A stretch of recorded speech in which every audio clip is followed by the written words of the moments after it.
Fernando, tudo bem? Como você tá? Tudo bem, Thalita? Tudo jóia. Sempre um prazer estar aqui com vocês. Já estava com saudade. O prazer é nosso sempre, Fernando. Muito obrigada. Aliás, estava pegando essa notícia aqui de última hora, entrou agora 3 horas, né? Que Daniel Silveira está de fato lá na Polícia Federal. Alexandre de Moraes tinha dito, né, que era para ele comparecer à Polícia Federal para colocar a tornozeleira eletrônica. Isso depois de medidas que Alexandre de Moraes divulgou ontem à noite, né, de multa, de, enfim, medidas contra Daniel Silveira, porque ele não estava respeitando essa decisão judicial de recolocar a tornozeleira eletrônica. Então, isso deve acontecer agora. Ele está lá na Polícia Federal, tem vídeos já dele chegando ali na polícia. Mas eu queria entender com você, assim, como que você está classificando esse episódio? Essa atuação de Alexandre de Moraes tem sido correta? Daniel Silveira estava fugindo realmente ali na Câmara dos Deputados, onde passou 2 dias escondido, né? Dormindo ali, fugindo de fato. Como que você está vendo esse episódio, Fernando? Conta pra gente. Bom, Thalita, me parece que a premissa que deve orientar o nosso raciocínio aqui é que uma pessoa como Daniel não pode ser deputado, né? Uma pessoa que tem a conduta que ele tem, né, que age como ele tem agido, é uma conduta absolutamente incompatível com o exercício do mandato de deputado federal, né? E é por isso que lá atrás ele já deveria ter tido o seu mandato cassado, né? A Câmara já deveria ter dado essa resposta institucional às práticas dele, e ao não fazê-lo, gera todo esse desdobramento que acaba sendo uma bola de neve, né? Se a gente analisar a conduta do Daniel Silveira, a primeira coisa que a gente tem que pontuar é isso: é uma conduta absolutamente incompatível com o regime democrático, é alguém que não aceita conviver com as regras e tem uma postura aí, como deputado federal, absolutamente incompatível com o cargo. Ele quebra o decoro rotineiramente. Então, esse é o primeiro ponto. Diante da inércia da Câmara, né, isso coloca o Supremo, no caso o ministro Alexandre de Moraes, que está aí como relator e como julgador dessas questões, numa situação muito delicada. E ele acaba tomando essas decisões, que, do ponto de vista jurídico, não há base legal. Isso é preciso reconhecer, né? Um parlamentar, um deputado federal, só pode ser preso em flagrante delito por crime inafiançável. Como foi lá atrás? Lá atrás tentou-se falar que ele estava em flagrante, né? Por que ele está em flagrante? Porque ele está publicando vídeos, o vídeo está em circulação ainda, né? Acho, já na época critiquei, né, juridicamente esse ponto, porque é problemático mesmo, a questão do flagrante é problemática, e a questão do crime inafiançável. Na minha percepção, não tem nem o flagrante, nem o crime inafiançável. Então, juridicamente é complicado. Aí ele sai, né? Ele é colocado em liberdade provisória, aí volta-se a colocar uma tornozeleira eletrônica. Acho problemático. Por quê? Porque você só pode colocar a tornozeleira eletrônica se você puder decretar prisão preventiva, porque caso ele não coloque, caso ele tire, caso ele viole, ele tem que ser preso preventivamente, né? E o deputado não pode, o parlamentar não pode ser preso preventivamente. E muito menos, né, tomar uma multa diária. Hoje ele cruzou de novo a linha, colocou lá uma multa diária para caso ele não colocasse a tornozeleira.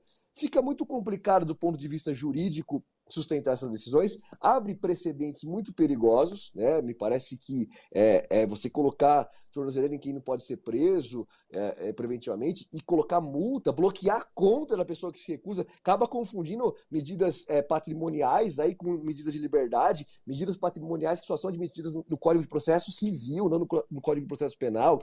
É muito problemático do ponto de vista jurídico essa situação, muito problemática, porém, né, tudo isso por conta da inércia da Câmara, que já deveria ter cassado, e acho que o STF em breve vai condenar o Daniel, aí parece que está marcado o julgamento aí para o final de abril. Sim. Ele sendo condenado, isso é importante que se diga também. Uma vez, é preciso que haja celeridade, né? Porque uma vez que ele é condenado, né, que há o trânsito em julgado, então já que ele está sendo julgado no STF, ele poderia opor embargo de declaração e talvez uns segundos embargo de declaração, mas depois disso não tem mais recurso, ele está sendo julgado no STF. Transitando em julgado, ele fica com os direitos políticos suspensos. Isso implica que ele deve ser cassado e que, se isso ocorrer a tempo, né, do calendário eleitoral, ele não poderá concorrer na próxima eleição.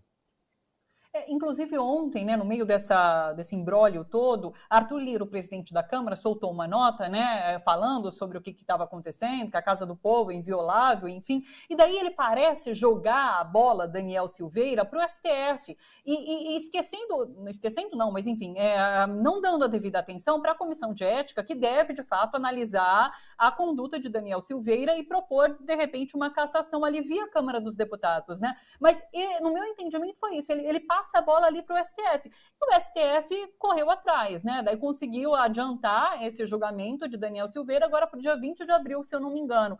Que também, assim, o STF responde ao que a Câmara dos Deputados ali cutucou. É isso mesmo? É isso, e concordo absolutamente contigo, Thalita, porque, veja, é a casa do povo, sim, mas e justamente por isso é preciso que mantenha o decoro, né, que mantenha os seus parlamentares, né, os seus congressistas, os seus deputados, que se mantenha vigilante em relação à conduta dessas pessoas, né? A imunidade parlamentar não pode ser um escudo para a prática de crimes, né, para instigação de crimes, para subversão da democracia. Né? É justamente por isso que o próprio Congresso Nacional deve ficar atento para a conduta, né? Para internamente dar as respostas adequadas, que nesse caso me parecia muito claro. A quebra do decoro é evidente, é reiterada, é rotineira e deveria ter tido uma resposta. Não terceirizar, como você não disse para o STF, falar, resolva aí essa bronca. Né?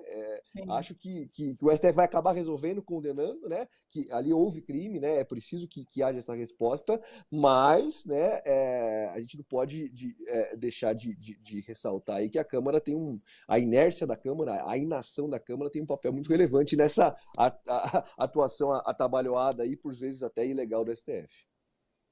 STF definindo Daniel Silveira como culpado ali pelos ataques aos ministros do Supremo, não há, você falou sobre as formas de recorrer, né? Mas a Câmara dos Deputados daí não tem papel algum nessa decisão do STF. Exato, aí são instâncias diferentes, né? Então tem que esgotar a via jurisdicional. Como é que esgota? Por isso que eu falo, né? Tem gente que fala, o foro privilegiado, foro prerrogativa de função é um privilégio. Nem sempre, né? Porque, veja, quando você é julgado na primeira instância, você pode recorrer para o tribunal, para o STJ, para o STF. Quando você é julgado direto no STF, você não tem recurso para o Ministério Superior. Você tem os embargos de declaração, que é um recurso interno, para sanar omissão, contradição ou obscuridade. Você pode entrar com embargos, beleza. Pode eventualmente entrar com um segundo? Pode, mas aí acabou. Aí transita em julgado. Transitando em julgado, se ele for condenado, né, ainda que é interessante, né, ainda que ele não vá para a cadeia, ainda que não seja uma pena privativa de liberdade, o fato de haver uma imposição de uma pena restritiva de direito com trânsito em julgado, né, esgotar os recursos, isso implica a suspensão dos direitos políticos. Ou seja, aí com os direitos políticos suspensos, ele não pode nem votar e nem ser votado, e nem exercer o mandato. Aí implicaria na cassação dele, implicaria também a impossibilidade dele participar do próximo pleito eleitoral.